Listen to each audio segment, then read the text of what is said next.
everyone, the Guangzhou IPLAYSMART pizza machine has received a new generation upgrade. This upgrade has not changed much from the previous generation style, and there are still two styles to choose from: 35-inch screen and 55-inch screen. You can also choose between frozen or refrigerated models based on storage conditions.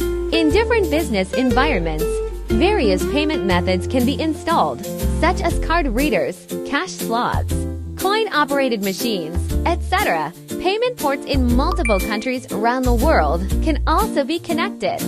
The new generation pizza machine series is equipped with a pizza machine micromolecule heating system, which shortens the heating time from over 200 seconds to only 100 seconds and improves efficiency by 30%. Micromolecular heating technology uses microwaves to vibrate the molecules in pizza, causing them to rub and generate heat energy, thereby achieving rapid heating and accurate temperature control.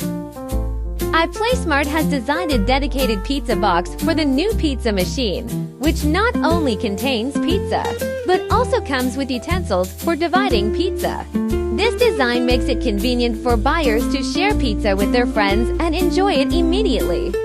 The above is a brief introduction to this new pizza machine. Thank you for watching.